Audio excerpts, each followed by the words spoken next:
우리 시조 아담과 그의 아내가 선악을 알게 하는 나무를 먹었습니다. 하나님께서는 먹는 날에는 정령 반드시 죽는다고 말씀하셨는데 결국은 유혹자 사단이 뱀을 매개체로 해서 먼저는 아담의 아내를 속이고 또 아내는 그 뱀의 말을 듣고 또 남편을 유혹했습니다. 사단은 결코 죽지 않는다고 하나님과 반대되는 말을 했지만 우리 시조 부부는 뱀을 믿음으로 받아들여서 결국은 타락했습니다. 그래서 성경이 말하는 타락이라는 게 무엇인지 성경을 통해서 한번 보겠습니다. 하나님께서는 분명히 먹는 날에는 정령 죽으리라 하셨습니다. 그랬는데 아담은 그날 죽지는 않았죠? 그러면서 창세기 3장 23절 여호와 하나님이 에덴 동산에서 그 사람을 내어 보내어 그의 근본된 토지를 갈게 하시니라. 그래서 우리 아담은 근본이 토지, 흙이라는 것입니다. 예. 선악과를 먹으면 어떻게 되는지 또 창세기 3장 19절에는 이렇게 말하고 있습니다. 내가 얼굴에 땀이 흘려야 식물을 먹고 필경은 흙으로 돌아가니 그 속에서 내가 취함을 입었습니다. 너는 흙이니 흙으로 돌아갈 것이니라 하시니라. 하나님의 시각에는 아담이 불순종함으로 흙입니다. 지금 흙인데 걸어 다니잖아요. 그것은 구속의 경륜, 십자가의 보증으로 유해의 생명을 잠깐 유지하는 것뿐입니다. 그래서 하나님께서는 이 타락한 아담과 아담의 아내와 아담 안에 있는 모든 아담의 후손들을 용서하셔야 됩니다. 하나님이 용서하셔야 돼요. 그럼 용서하시면은 이런 상태로 끝나는 건가? 그게 아니죠. 하나님의 근본적인 용서는 창세기 3장 15절입니다. 우리는 누가 나에게 잘못하면 그래 용서했어. 그것이 보통 세상이 말하는 용서라고 생각하는데 하나님께서 아담을 용서하려면 굉장히 힘듭니다. 예, 그냥 말로 용서하기가 아닙니다. 그래서 우리 영감의 글을 통해서 이 아담이 선악을 알게 하는 나무를 먹은 결과로 타락했는데 그 용서가 무엇인지 한번 보겠습니다. 우리 실물교원 114쪽에 보면 하나님의 용서가 무엇인지 이렇게 나와 있습니다. 하나님의 용서는 단순히 우리를 정죄에서 면하게 해주는 사법적 행위가 아니다. 우리는 용서를 보통 이렇게 도덕적으로 생각합니다. 사법적인 행위로 하지죠? 예, 그것이 아니라는 것입니다. 그것은 죄를 용서할 뿐만 아니라 죄로부터 완전히 돌아서게 한다. 마음을 변화시키는 것은 구원하는 사랑의 표현이다. 다윗은 하나님이여 내 속에 정한 마음을 창조하시고 내 안에 정직한 영을 새롭게 하소서 하고 기도했을 때 용서의 참뜻을 깨달았다. 그는 다시 동이 서에서 먼 것 같이 우리의 죄가를 우리에게서 멀리 옮기셨으며 라고 말한다. 그래서 이 하나님의 용서는 그냥 정죄받는 거에 대해서 죄의 결과에 대해서 이렇게 사법적인 처리로만 끝나는 것이 아닙니다. 다윗은 정확하게 하나님이여 내 속에 정한 마음을 창조하시고 내 안에 정직한 영을 새롭게 하소서. 이것이 하나님의 용서의 참 뜻이라는 걸 깨닫고 다윗은 이렇게 기도했습니다. 우리도 하나님의 용서가 참 의미를 알고 우리는 기도해야 될 것 같습니다. 그래서 우리 저번에 참 교육에도 이렇게 나와 있습니다. 참 교육의 목적은 마음속에 하나님의 형상을 회복시키는 것이다. 태초에 하나님께서는 인간을 당신의 형상대로 창조하시고 그들에게 고상한 특성을 부여하셨다. 인간의 마음은 균형이 잘 잡혀 있었고 온 몸의 능력은 모두 다 잘 조화되어 있었다. 그러나 타락과 그 결과는 이 선물들을 그르쳤다. 그래서 이제 여기서 하나님께서 용서한다는 것은 시편 51편에 다윗이 말한 것처럼 하나님이여 정한 마음을 창조하시고 정직한 영을 새롭게 하소서. 그게 다른 말로는 마음속에 하나님의 형상을 회복시키는 것이 하나님의 용서라는 것입니다. 우리도 이 하나님의 용서를 경험할 때 이런 사법적인 그런 용서를 떠나 하나님의 용서를 하는 것이죠. 우리 에베소에도 이렇게 나와 있습니다. 에베소 4장 32절 정도 될 것 같아요. 서로 인자하게 하며 불쌍히 여기며 서로 용서하기를 하나님이 그리스도 안에서 너희를 용서한 같이 하라. 이게 금방 우리 산상수훈에 읽은 하나님의 용서를 말하는 것입니다. 우리도 이런 용서를 하라는 거예요. 누가 나한테 잘못을 했으면 아이, 그래 내가 그냥 용서해. 그런 차원이 아니죠. 하나님의 용서는. 예? 그래요?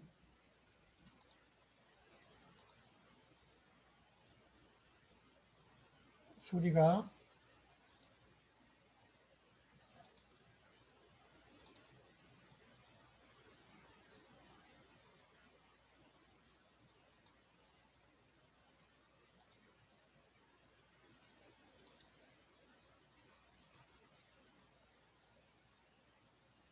다시 한번. 그래서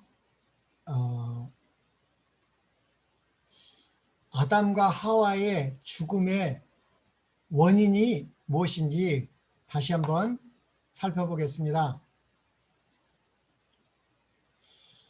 이 하나님과 사람의 관계가 무엇인지, 하나님은 어떤 분이셨어요? 하나님은 이름이 여호와입니다. 하나님은 이름이 여호와고 그 여호와의 뜻은 스스로 있는 자. 출애굽기 3장에 나와 있죠. 그래서 이 하나님은 생명의 근원입니다. 예. 그래서 우리가 하나님 같이 된다는 것은 스스로 있는 여호와가 된다는 말이죠. 그래서 우리 사람은 스스로 있는 여호와가 아닙니다. 우리도 하나님의 형상으로 창조됐지만 이 스스로 있는 자, 이 여호와가 될 수는 없는 것입니다. 우리는 피조물이고 스스로 있지 못합니다. 이 여호와 하나님께서 생기를 불어넣음으로 우리는 피조물이 됐고 우리는 빌린 생명입니다.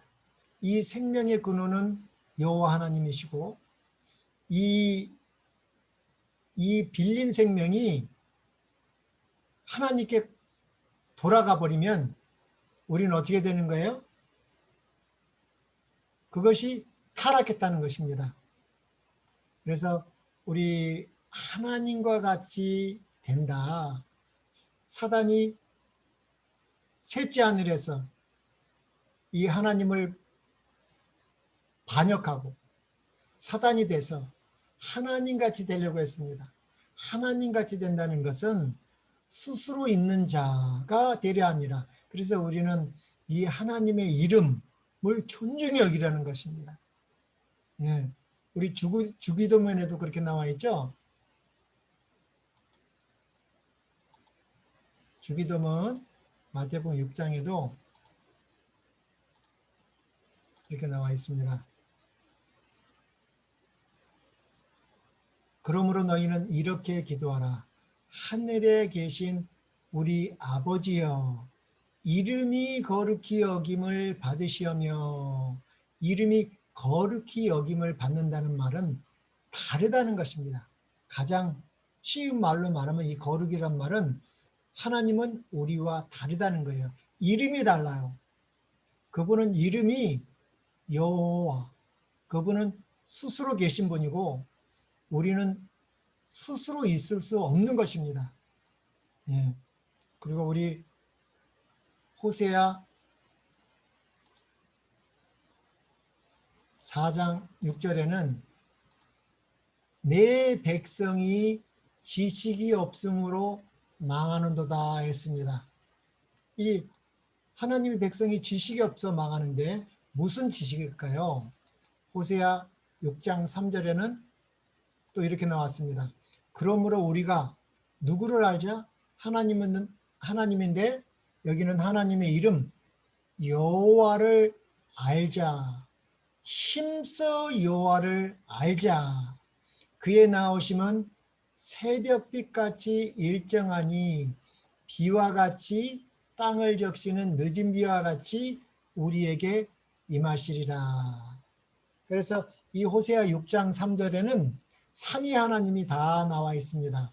그냥 우리가 여호와 하면 하나님 아버지를 말하잖아요. 근데 그의 나오심은 새벽빛같이 일정하니 새벽빛으로 오시는 분은 누구예요? 예수님입니다. 그러나 비와 같이 늦은 비와 같이 땅을 적시는 늦은 비와 같이 우리에게 임하시는 분은 누구예요? 성령 하나님이다.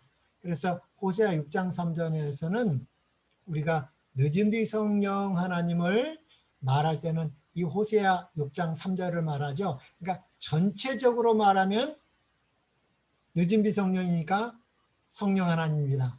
그러나 새벽빛같이는 예수님이고 여호와를 알자 그러면은 하나님 아버지를 말하는 거죠. 그래서 우리는 이 여호와, 이 하나님의 이름을 망령되이 일컫지 말라고 십계명 중에 셋째 계명도 나와 있습니다.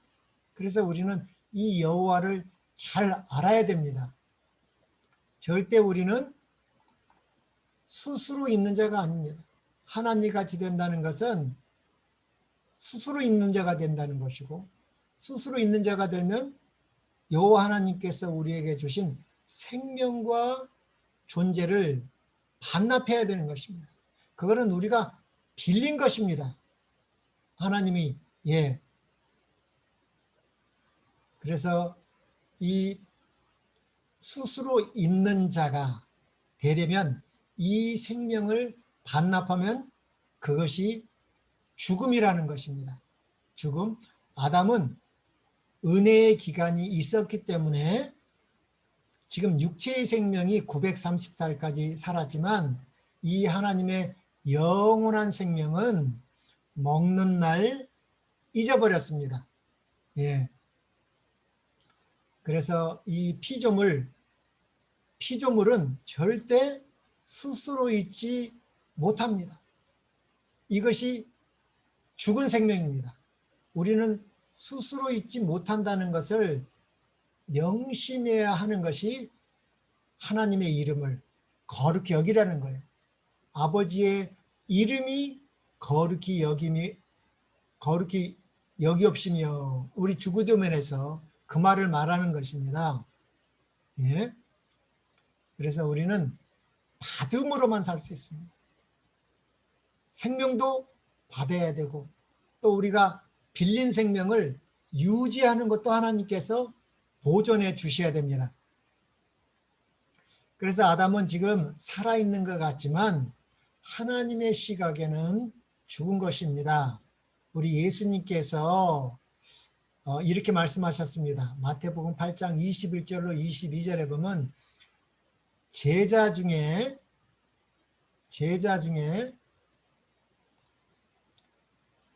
또 하나가 가로되 주여 나로 먼저 가서 부친 아버지를 장사하게 허락하옵소서. 예수께서 가라사대 죽은 자들로 저희 죽은 자를 장사하게 하고 너는 나를 쫓으라 하시니라. 예수님은 얼마나 사랑이셨습니까? 근데 이 말을 들어보면 참 도덕적으로 예수님은 이상한 말을 하는 것 같아요. 예, 왜냐하면 예수님의 제자 중 하나였습니다. 예수님을 신실하게 따라다니는 제자의 아버지가 죽었으니까 얼마나 도덕적으로도 슬프겠습니까? 그러면 예수님의 말씀이 그래 얼마나 슬프겠느냐. 하루가 아니라 한 달이라도 아버지 장사를 잘 치르고 마음을 정돈하게 하고 그 다음에 나를 따르라. 그렇게 말씀을 하셔야 되는데 이 성경 말씀을 보면 도덕적으로 전혀 안 맞는 것 같죠. 근데 예수님께서 이렇게 했어요. 죽은 자들로 저희 죽은 자를 장사하게 하고 너는 나를 쫓으라 하시니라 그랬습니다. 근데 여기 죽은 자들이 어떻게 죽은 자를 장사합니까? 여기 죽은 자들은 복수잖아요. 저희 죽은 자는 이 아버지를 말하니까 단수고요. 그래서 하나님의 시각으로 볼 때는 육체의 생명만 가지고 있는 자들을 이 죽은 자들입니다. 예, 살아있는 죽은 자들이죠. 죽은 자들로 저 죽은 자, 이 죽은 자는 정말 육체의 생명이 호흡이 끊어져서 지금 썩고 있는 사람을 말하는 거죠. 그래서 이 하나님의 용서는 죽은 자들은 용서된 게 아닙니다. 죽은 자들은 죽은 행실을 갖고 썩고 있는데 어떻게 하나님의 용서가 되겠습니까? 하나님의 용서를 받았다는 것은 이 죽은 자들이 예수님을 믿음으로 하나님의 생기를 받고 하나님의 신의 성품에 참여할 때 그것이 참으로 하나님의 용서인 것입니다. 그래서 다윗은 그걸 깨닫고 하나님이여 정한 마음을 창조하시고 정직한 영을 새롭게 하소서.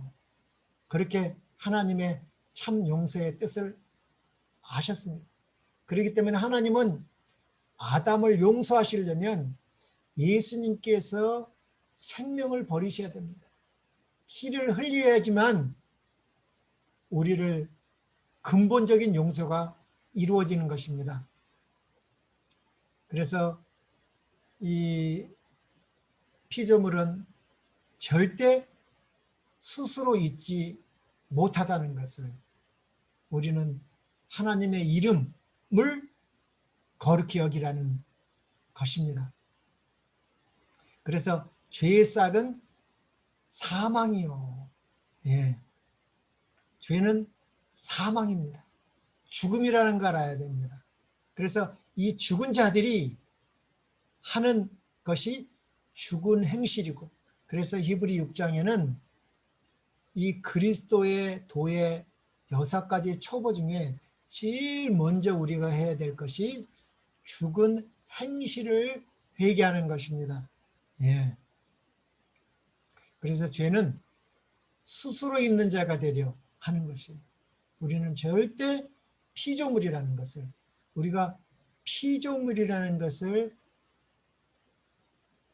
우리가 시인하는 행위가 제7일 안식일을 기억하여 거룩히 지키는 것입니다. 그래서 우리 십계명에 보면, 십계명에 넷째 계명에 그렇게 하나님의 이름이 들어가 있는 것입니다. 안식일을 기억하여 거룩히 지키라고 그랬죠.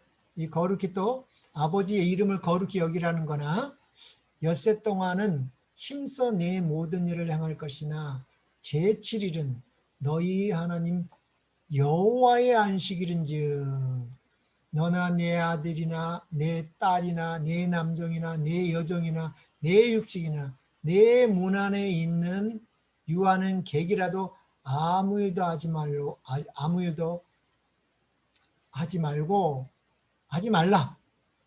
이는 엿새 동안에 나 여호와가 하늘과 땅과 바다와 그 가운데 모든 것을 만들고 제7일에 쉬었습니다. 그러므로 나 여호와가 안식일을 복되게 하여 그날을 거룩하게 하였느니라. 그래서 우리는 안식일을 기억하여 거룩하게 지키지 아니하면 우리가 스스로 있는 자라는 것을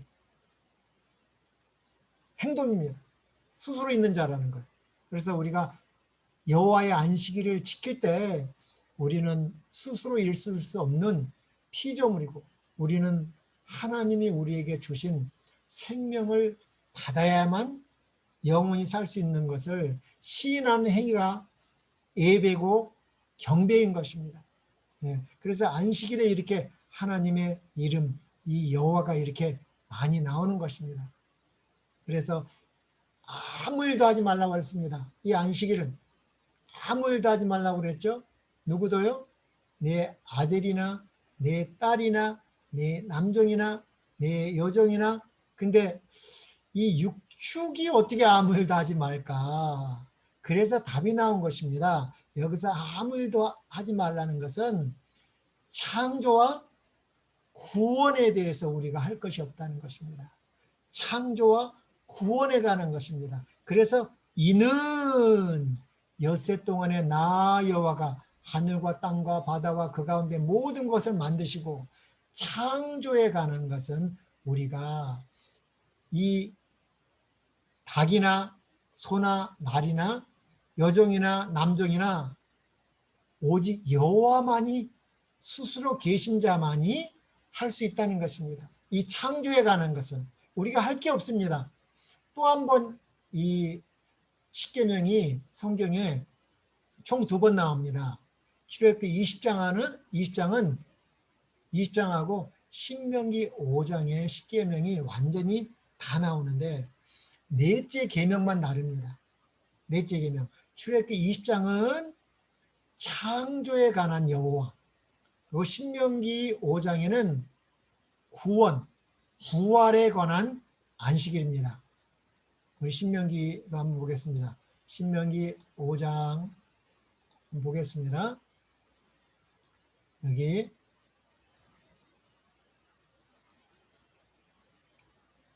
12절부터 보면 여호와라고 나왔죠. 너희 하나님이 내게 명한 대로 안식일을 지켜 거룩하게 하라.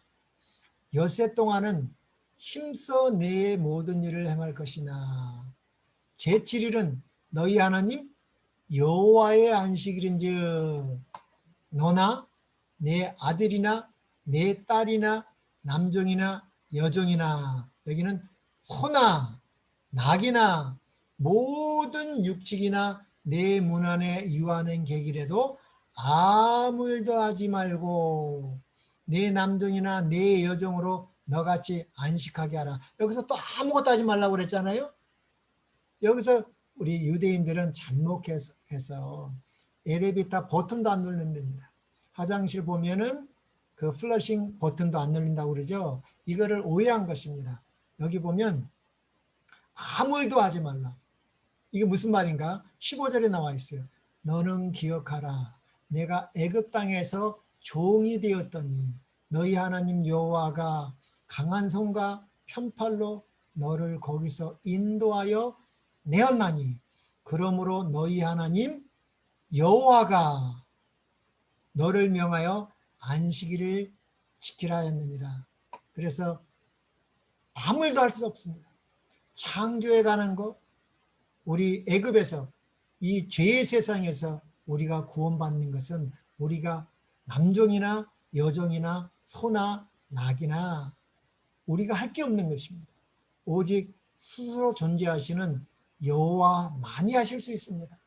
그래서 우리는 만들어진 피조물이고 절대 스스로 일 수 없는 빌린 생명이라는 것을 시인하는 행위가 안식일을 기억하여 거룩하게 지키는 것입니다. 우리가 하나님이 되려면 우리가 준 생명과 존재를 반납해야 됩니다.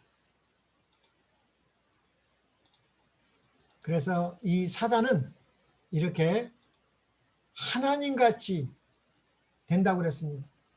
예. 절대 하나님같이 될 수가 없죠. 그래서 자기도 하나님같이 되려고 했고 또 이 첫 사람 아담도 하나님같이 된다고 유혹해서 우리가 다 하나님의 생명을 잊어버렸습니다. 하나님의 생명을 잊어버리니까 하나님의 품성의 사모인 하나님의 형상을 우리가 잊어버리게 된 것이죠. 그래서 이 성경이 말하는 교만은 죽을 병입니다. 예수님께서 죽은 자들로 저희 죽은 자를 장사하러 간 것처럼 신명기 8장 14절에 보면 두렵건대 내 마음이 교만하여 내 하나님 여호와를 잊어버릴까 하노라. 여호와 하나님을 잊어버리면 안 되죠? 그것이 교만하라는 거예요. 시편 10편 4절에 보면 악인은 그 교만한 얼굴로 말하기를 여호와께서 이를 감찰치 아니하신다 하며 그 모든 사상에 하나님이 없다 하나이다. 이것이 교만한 것입니다. 하나님 없이 자기가 스스로 있다는 것입니다. 그래서 사단은 우리가 이 진화론을 믿게 하는 것입니다. 또 잠언 16편 5절에 보면 교만한 자를 여호와께서 미워하시나니 그래서 미워하는 것입니다. 잠언 16편 18절에도 교만은 패망의 선봉이요 거만한 마음은 넘어짐의 앞잡이니라. 우리가 스스로 뭐든지 할 수 있다는 이 여호와 없이도 살 수 있다는 것이 교만입니다. 말라기 4장 1절에도 만군의 여호와가 이르노라 보라 극렬한 풀무불 같은 날이 이르리니 교만한 자와 악을 행하는 자는 다 촉에 같을 것이라. 교만한 자는 여호와가 없다 하는 것입니다. 그래서 하나님께서 생명을 취해 가시면 죽은 자이기 때문에 그 죽은 것을 이제 반납하는 것이 이 풀무불에 같이 이렇게 초계가 된다는 말이죠. 그것은 결국은 너는 흙이니 흙으로 돌아간다는 말과 같습니다. 그래서 우리 이 사단이 정죄된 죄목이 교만이라고 이렇게 나왔습니다. 디모데전서 3장 6절에 보면 새로 입교한 자도 말지니 교만하여서 마귀를 정죄하는 그 정죄에 빠질까 하미요. 또 이 교만의 근본이 시편 119편 85절에는 주의 법을 쫓지 아니하는 교만한 자가 나를 해하려고 웅덩이를 팠나이다. 이 여호와 하나님의 보호자의 기초가 뭐라고 그랬어요? 예, 의와 공평이라고 그랬습니다. 그 보좌 밑에가 뭐가 있어요? 의와 공평이 들어있는 하나님의 율법이 들어있습니다. 그래서 이 보좌를 폐한다는 것은 그 율법을 폐하는 것이죠. 이 하나님의 율법은 하나님의 본성이고 그 마음의 하나님의 마음의 생각의 표현이라고 했습니다. 그래서 시편 41편 1절에는 어리석은 자는 그 마음에 이르기를 하나님이 없다 하도다. 이 파스텔도 이런 말을 했다고 합니다. 신을 알고 있는 사람들 중에는 두 부류가 있다. 영리하거나 어리석은 것과는 상관없이 마음이 가난한 사람과 진정으로 현명한 사람들이다. 오만한 사람과 어설프게 현명한 사람들만이 신을 무시한다. 이 죽음과 생명의 차이가 무엇인지 여기는 또 이렇게 나오고 있습니다. 죽음은 교만한 마음으로 하나님과 분리된 것입니다. 그러면 생명은 뭐라고 그래요? 겸손한 마음으로 하나님과 연결되는 것. 그래서 아담이 선악을 알게 하는 나무는 하나님과 분리돼서 교만한 마음이 된 것입니다. 예. 이 생명은 다시 하나님과 연결돼서 겸손한 마음, 하나님의 형상으로 회복되는 것을 말하는 것이죠. 예. 하나님과 연결됐다는 것은 생명을 얻었다는 것이고, 하나님과 분리되는 것은 생명을 잊어버렸다는 것입니다. 그러면 이 생명을 얻으면 겸손한 마음이고, 그 겸손한 마음이 하나님의 율법이 회복된다는 것이죠. 그게 신의 성품에 참여한 것이고, 하나님과 분리됐다는 것은 하나님의 생명이 끊어짐으로 말미암아 교만한 마음이라는 것은 하나님의 율법에 순종할 수 없는 자가 됐다는 말인 것입니다. 그래서 시편 149편 4절에는 여호와께서는 자기 백성을 기뻐하시며 겸손한 자를 구원으로 아름답게 하심이로다. 그래서 우리 겸손한 자, 겸손한 마음이라는 것은 하나님과 연결됐고, 그 하나님과 연결됐다는 것은 하나님의 생명을 얻었다는 것이고, 그 하나님의 생명을 얻는 방법은 오직 그리스도께서 십자가에서 사망을 패하시고 부활하셔서 생명과 썩지 아니하는 것을 드러내신 것을 진정으로 믿을 때 이 하나님의 용서가 되는 것입니다. 그래서 아담은 선악을 알게 하는 나무를 먹음으로 사망에서 생명으로 내려갔습니다. 그래서 우리는 다시 사망에서 생명으로 옮겨지는 것을 성경이 말하는 구원이라는 것입니다. 예. 내가 진실로 너희에게 이루노니 내 말을 듣고 또 나 보내신 이를 믿는 자는 영생을 얻었고 심판에 이르지 아니하나니 사망에서 생명으로 옮겼느니라.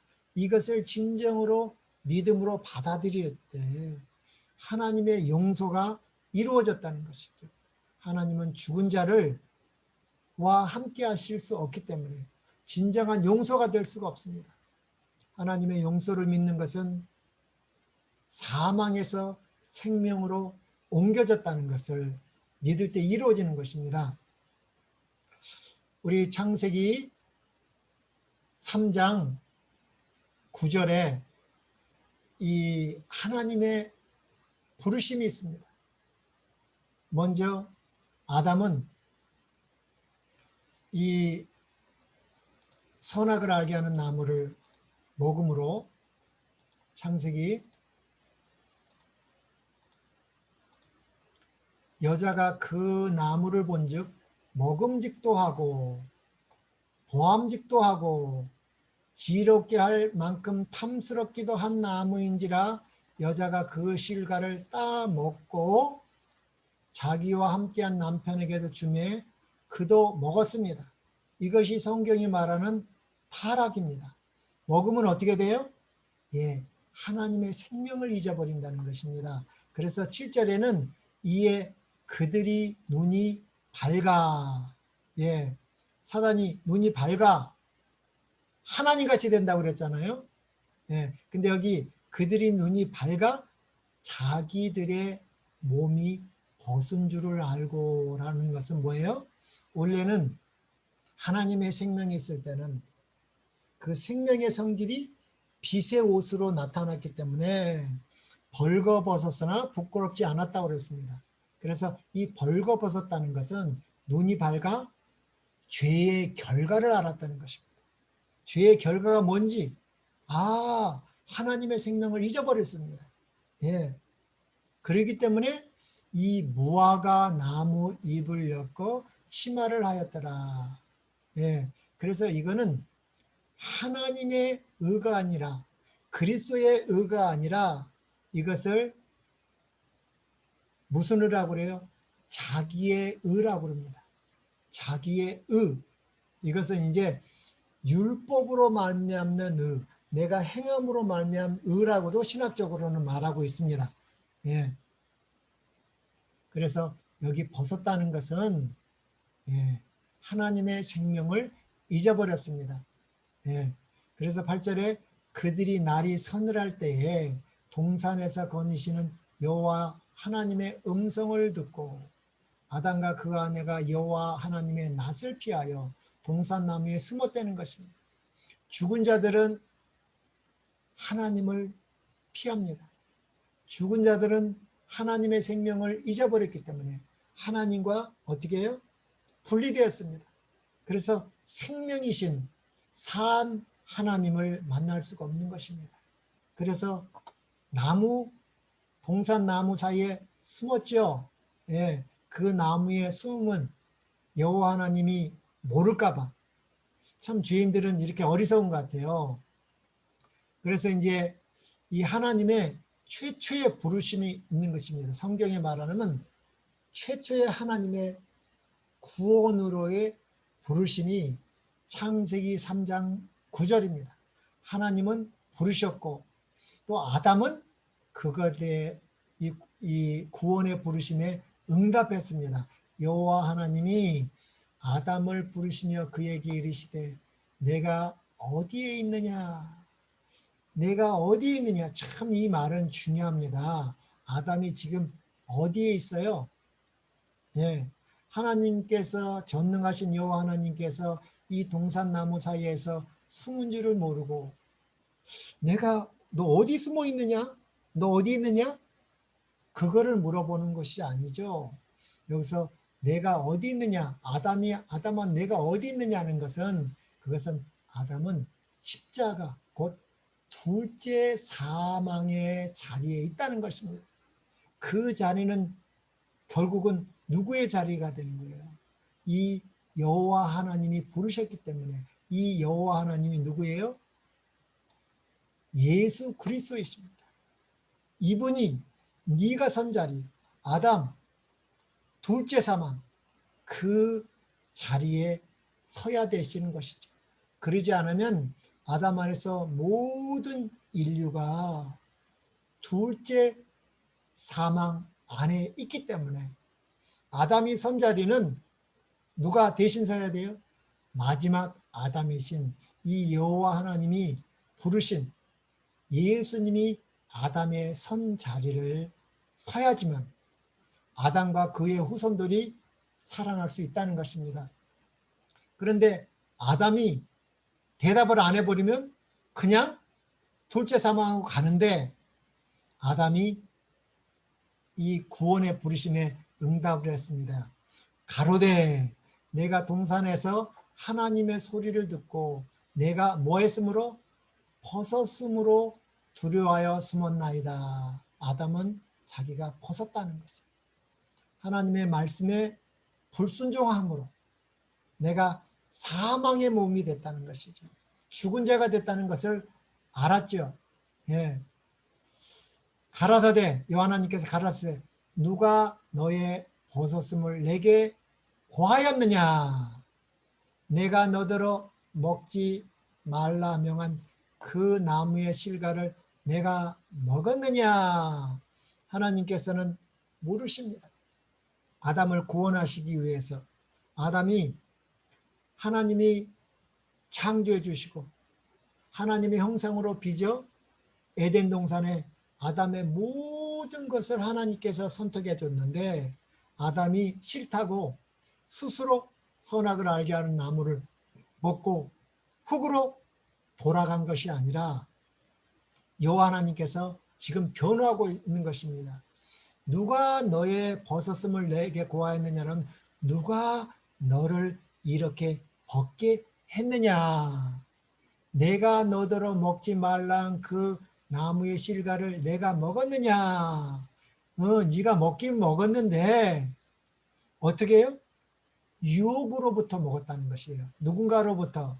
그래서 아돔이 가로되 하나님이 주셔서 나와 함께 하게 하신 여자가 이 선악과를 먹기 전에는 그렇게 사랑스러워서 죽기까지 사랑했는데 선악과를 딱 먹고 하나님의 형상을 잊어버렸습니다. 하나님의 생명을 잊어버리니까 바로 죄의 성질인 핑계가 나오죠. 이 그가 그 나무의 실과를 내게 줌으로 내가 먹었나이다. 이거는 하나님께서 지금 변호해 주신 거죠. 네가 일부러 먹은 것이 아니라 죄가 너에게 들어왔구나. 유혹으로 말미암아. 그 첫 번째는 여자였고, 그죠? 또 여자에게 묻습니다. 여호와 하나님이 여자에게 이르되 내가 어찌하여 이렇게 하였느냐. 그러니까 여자도 마찬가지요. 너도 어떻게 먹고 어떻게 이렇게 남편에게 줬느냐.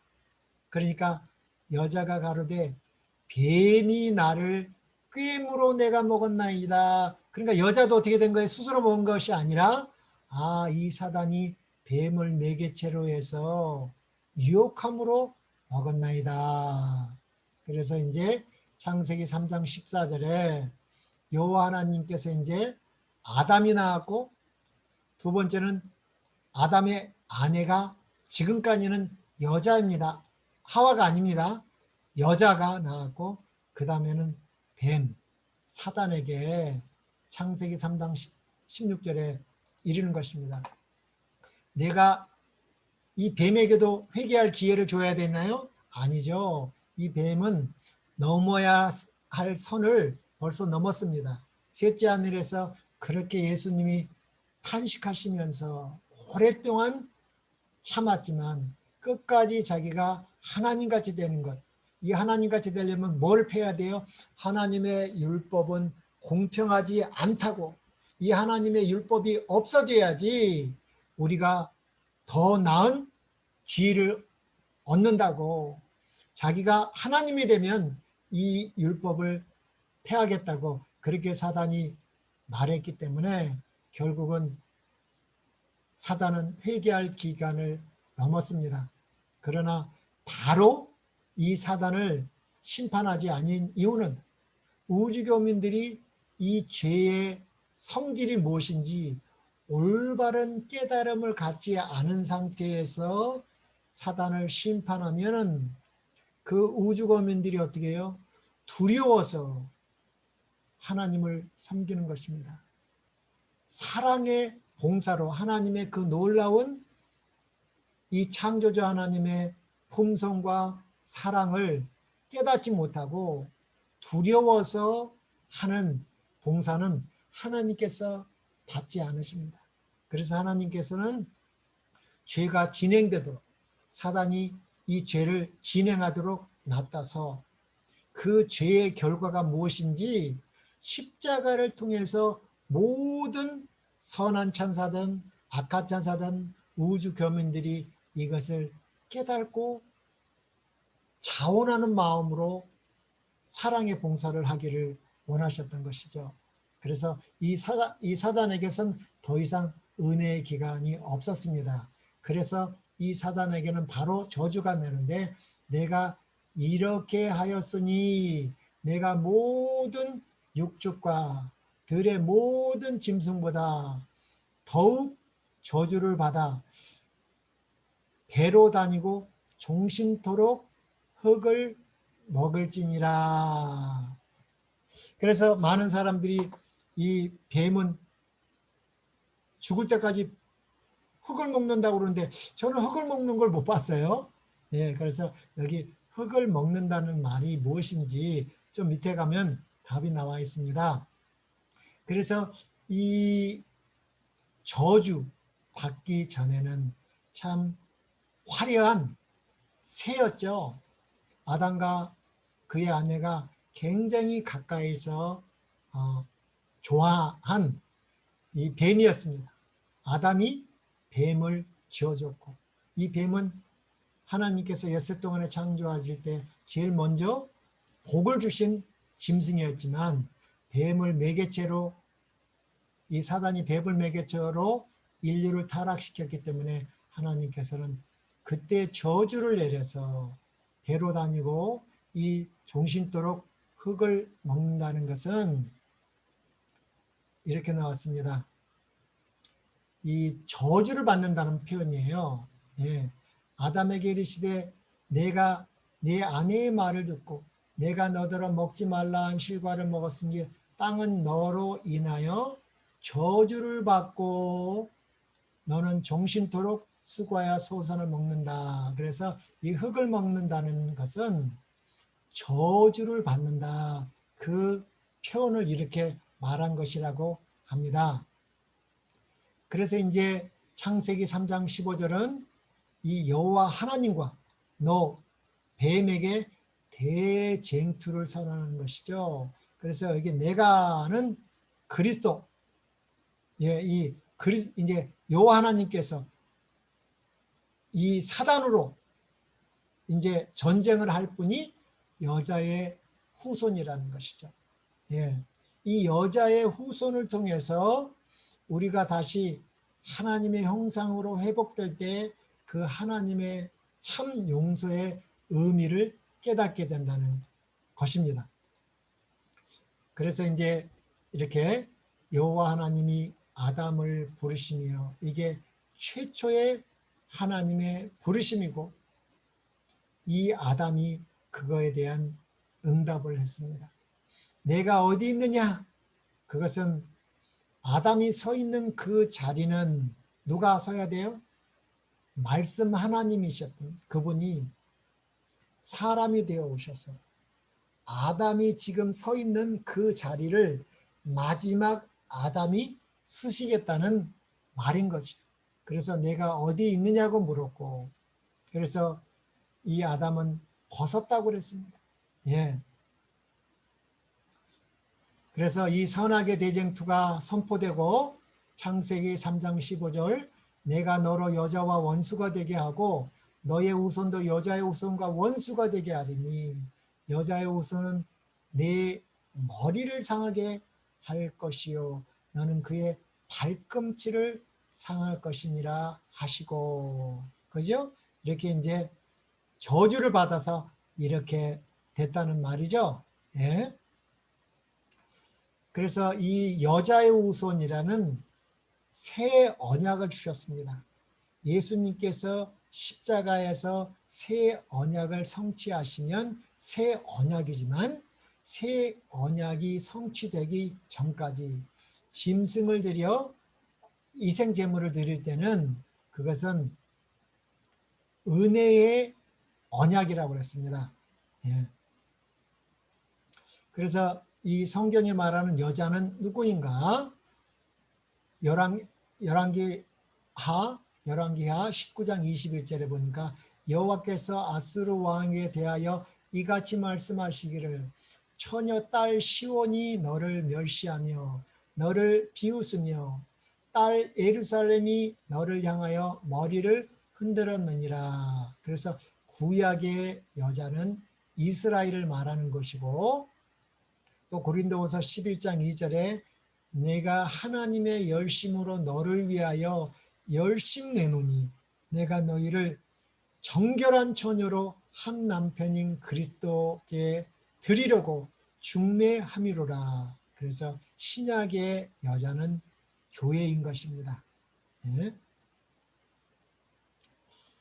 용뱀은 누구인가? 요한계시록 20장 20절에 용을 잡으니 곧 옛뱀이요 마귀요 사단이라 잡아 1000년 동안 결박하여. 그래서 이 용은 이 예수님과 싸울 때 이 용뱀입니다. 용뱀. 그리고 그는 마귀요, 마귀는 쫓겨난 자고 사단은 대적하는 자라는 말이었다고 우리 배웠습니다. 그러면 여자의 후손은 누구예요? 사람 아담을 대신하여 그 죄값을 받아야 하기 때문에 사람이 되어 와야 됩니다. 근데 이 사람으로 오신 이 여자의 후손은 죄인은 죄인의 죄값을 받을 수가 없죠. 그래서 예수님은 하나님의 율법으로 오셔서 33년 반 동안 죽기까지 하나님의 품성을 드러내신 분만이 죽을 수가 있는 것입니다. 때가 참에 하나님이 그 아들을 보내사 여자에게서 나게 하시고, 예, 갈라디아 4장 4절에 이 여자는 누구예요? 이스라엘이면서 처녀. 예, 이사야 7장 14절에 보면 처녀가 잉태하여 아들을 낳으리니 그 이름을 임마누엘이라. 그래서 이 여자의 의미는 그 두 가지 의미가 다 있다는 것입니다. 이스라엘, 예, 처녀. 갈라디아 3장 16절에는 또 이렇게 말하고 있습니다. 이 약속들은 아브라함과 그 자손에게 말씀하신 것인데 여럿을 가리켜 그 자손들이라 하지 아니하시고 오직 하나를 가리켜 내 자손이라 하셨으니 곧 그리스도라. 갈라디아 3장 16절 말씀입니다. 그래서 성경의 주인공들은 크게 여자, 교회, 교회는 또 음녀교회가 있죠. 예, 또 용, 뱀, 사단이 있고 아들 예수, 여자의 후손이 있습니다. 그러면 뱀의 후손은 누구인가? 첫째, 뱀은 어둠의 세력의 주관자들입니다. 뱀은 또 어둠의 세력은 본체를 드러내지 않습니다. 사단은 본체를 드러내지 않죠. 네, 여자를 아담을 타락시킬 때 자기의 본체를 드러내지 않습니다. 세 번째, 그러므로 뱀은 이 땅에 항상 대비자를 이용합니다. 이 사단이가 이 뱀을 매개체로 한 것처럼 그의 대리자들을 이용하고 있고, 네 번째, 이 땅에서 여자와 여자의 후손을 공격하는 모든 세력과 권세는 뱀의 후손이라는 것을 아셔야 됩니다. 이 선악의 싸움, 그래서 이 선은 이 도덕적인 선만을 말하는 것이 아니라고 그랬죠. 생명 대신 그리스도시고, 예, 그래서 이 여자는 지상에서 하나님의 섭리를 이루어가는 교회를 여자로 갑니다. 그리고 여자의 후손은 만국을 다스릴 남자 예수 그리스도. 갈라디아 4장 4절, 갈라디아 3장 16절. 또 이 발꿈치를 상함이라는 것은 일시적인 상처를 입지만 궁극적인 승리를 얻는다는 말이고, 악은 사망의 세력을 잡은 자 마귀, 예, 뱀. 그리고 이 너의 후손, 뱀의 후손은 마귀의 뜻을 이행해가는 지상의 대리자들입니다. 이 대리자들. 또 머리를 상함이라는 것은 치명적인 상처를 입고 영원히 멸망할 것을 말하고 있는 것이죠.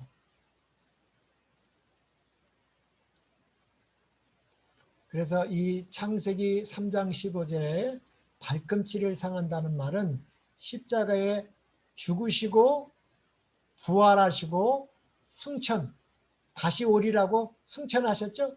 예, 이것이 다 포함되어 있습니다. 십자가에서 죽음은 너무 중요하지만 죽음으로 끝나면 우리가 부활을 못합니다. 예수님이 부활이 없으면 우리는 사망의 생명으로 옮길 수 없고, 예수님이 하늘로 승천하셔서 우리의 죄를 가지고 가지 아니하면 죄가 용서받을 수 없고, 다시 그 죄를 도말하지 않으면 사단이 끝까지 존재하는 것이기 때문에 이 세 가지는 꼭 죽으시고 부활하시고 하늘 성소로 가시는 거. 예. 그래서 사단이 예수를 십자가에 못 박음으로 예수님의 발꿈치가 상한 바 되었으나 다시 부활하시고 승천하심으로 사단이 패배하는 걸 나타납니다. 그리고 이제 예수께서 재림하심으로 사단의 모든 권세는 멸하고 예수 그리스도와 그의 백성들의 최후의 승리를 거둘 것. 그래서 예수님은 죄를 옮기셨을 뿐만 아니라 용서하셨을 뿐만 아니라 죄를 도말할 때 도말해야지 그 모든 죄를 준 장본인 마귀에게 심판하시려고 예수님은 다시 옴으로 사단은 머리가 깨질 것입니다. 뱀의 머리가 상하여 죽게 된다는 의미가 이 창세기 3장 15절에 들어가 있는 것입니다. 그래서 이 창세기 3장 15절에는 예수님의 부활이 정확히 들어가 있는 것입니다. 그것을 우리 시대의 소망 782쪽에 이 여자의 후손 발꿈치를 상한다는 말 안에 예수님이 부활이 들어가 있다는 것을 사단도 알고 있었습니다. 예수께서 무덤 속에 누워 계실 때에 사단은 승리의 계가를 불렀다. 그는 대담하게도 구주께서 당신의 생명을 다시 취하지 않기를 바라셨다. 이 생명은 하나님 거기 때문에 그 생명을 하나님이 가져가시는 일을 통해서 예수님과 하나님과 분리됐죠. 아담이 선악을 알게 하는 나무를 먹음으로 하나님과 분리된 것처럼 예수님은 영원한 그 둘째 사망의 고통을 아담의 모든 후손들의 죄값을 치르신 것이죠. 치르고 끝나면 되겠습니까? 죄는 처리됐지만 그는 주님의 시체에 대한 권리를 주장하면서 그리스도를 죄수로서 붙잡아 두기 위하여 무덤 주위에 그의 파수꾼들을 세웠다. 하늘의 사자가 가까이 다가오는 것을 보고 그의 천사들이 도망했을 때 사단은 심히 분노하였다. 그리스도께서 의기양양하게 무덤에서 나오시는 것을 보고 그는 그의 왕국의 종말이 올 것을 알고 마침내 자기 자신이 죽게 된다는 것을 알았다. 그래서 예수님의 이 창세기 3장 15절의 말씀은 예수님이 부활이 들어가 있다는 것입니다. 창세기 3장 15절에 나타난 부활사장, 여호와 하나님과 사탄, 이 여호와 하나님께서는 너희가 정령 반드시 죽이리라고 하는데 사단은 결코 죽지 아니하리라 했습니다. 그래서 이 여자의 후손 예수님, 뱀, 사탄, 그래서 이 선악을 알게 하는 나무를 먹음으로 예수님은 발꿈치를 상해야 됐습니다. 그래서 그 말 안에는 십자가뿐만 아니라 이 부활이 예고되어 있고 이 부활로 말미암아 무덤 속에 있는 많은 죽은 자들이 예수님의 부활로 부활했고 예수님이 초실 여자들로 가지고 간 것처럼 이 발꿈치를 상한다는 말에는 부활이 예고되어 있었고 머리를 상한다는 말 안에는 영원히 멸망한다는 것이 나타나 있습니다. 이 선악의 싸움의 내막 첫째, 하나님께서는 여자의 후손을 보내시기 위하여 여자의 후손이라는 말은 이게 씨란 말입니다. 제라, 원어에는 씨를 준비하는데 그 씨로 택함을 받은 사람이 아브라함입니다. 이 남자의 후손이 있고 여자의 후손이 있잖아요. 근데 남자의 후손은 다 아담의 후손이기 때문에 이 남자의 후손으로 오면은 구주가 될 수가 없습니다. 그래서 이 여자의 후손으로 와셔야 되는데 그 여자의 후손으로 택함을 받은 사람이 아브라함입니다. 아브라함. 두 번째, 여자 후손은 아브라함으로 시작된 이스라엘 민족을 통해서 태어날 것이고 뱀 사단은 그를 멸절시키기 위하여 이스라엘의 주변 강대국들을 이용합니다. 하나님께서는 이스라엘 민족과 이스라엘 국가를 통해서 이 예수님의 초림을 증거하게 하셨기 때문에 이스라엘 주변 나라, 애굽, 아수르, 바벨론, 메데 페르시아, 헬라, 로마를 통해서 이거를 저지하려고 하는 것이기 때문에 다니엘서는 그 나라들이 나오는 것입니다. 신약에는 복음이 교회를 통해서 증거되기 때문에 가짜 교회들을 세운 것이고요. 세 번째, 사단의 온갖 방해에도 불구하고 여자의 후손 예수님은 예언을 따라 정한 시기에 정한 장소에 태어났습니다. 네 번째, 사단은 자기의 머리를 향하게 할 여자의 후손 예수 그리스도를 죽이려 하였고 집요하게 시험하고 공격하였습니다. 다섯 번째, 예수는 무지하신 중에 나실 바 거룩한 자, 하나님의 율법으로 태어나셨고 그 율법을 드러내셨죠. 무죄하신 중에 십자가에 죽으셨고 인류의 죄를 대속하였으며 부활하시고 다시 온다는 약속을 남기시고 하늘로 가셨다. 여섯 번째, 사단은 예수를 통해서 이 땅에 남겨진 누구의 이제 여자 교회를 멸절하기 위하여 필사의 노력을 하지만 교회는 마침내 승리하죠. 그래서 우리는 이 교회를 통해서 예수님의 재림을 증거하기 때문에 이 가짜 교회, 그것을 바벨론이라고 부르는 것입니다. 일곱 번째, 예수께서는 승리한 성도들을 구원하시기 위하여 재림하시는 것입니다. 그래서 창세기 3장 15절에는 초림과 재림이 됩니다. 재림할 때 이 창세기 3장 15절에 은혜의 언약이 온전한 새 언약으로 성취되는 것입니다. 오늘은 여기까지 하나님의 말씀을 보겠습니다.